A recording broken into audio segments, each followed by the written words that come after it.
Hello friends, कसे आहात?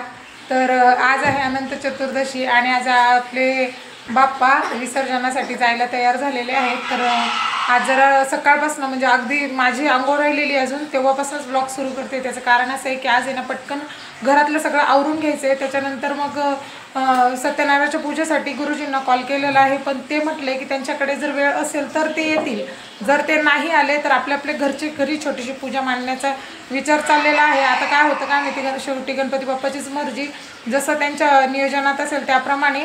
पण आपलं असं चाललेलं आहे की छोटे 5 पोरांना तरी माझ्या घरी जेवण घालावं, कारण की मी पहिल्याच वर्षी गणपती बाप्पांना बसवलेलं आहे आणि अन्नदान हे सगळ्यात श्रेष्ठ दान असतं।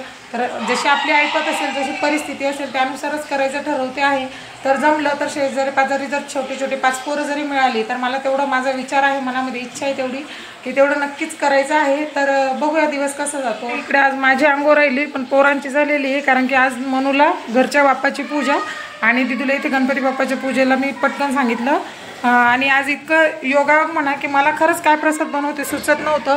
तर पटकन इथे माझ्या आईने आणि भाऊजाईने मस्त मोदक आणि शिऱ्याचा प्रसाद वगैरे करून इथे मी पटकन असं आहे ना डाळ भाताचा कुकर लावायला घेतलेला होता, कारण की बऱ्याचदा काय होतं की मोठा कुकर लावायचा वापरच होत नाही, कधी पाहुणे रावळे आले किंवा काही असा कार्यक्रम असला तरच होतो।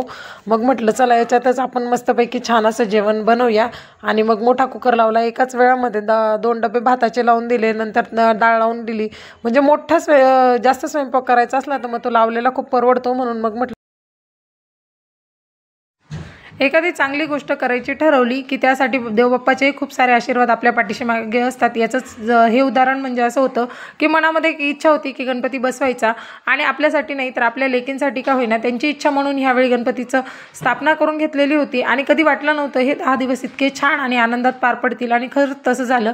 सत्यनारायणाच्या पूजेचंही मनामध्ये नियोजन नव्हतं, पण ज्यावेळेला झालं तेही एकदम छान व्यवस्थित आपल्या ऐपतीप्रमाणे का होईना अशी सत्यनारायणाची पूजा पार पडली। त्यानंतर पुन्हा एक मध्ये असं मन आपलं लालची असतं ना हो, त्यामुळे असं वाटलं की चला बाबा नाही काही तर कमीत कमी 5 लेकरं तरी आपल्या घरी जेवावेत। आणि म्हणून मग या इच्छेने 5 लेकरांना जेवायला बोलवलं, तर 5च्या जागी 10 आले आणि खूप असं समाधानीकारक असं कार्य पार पडलं।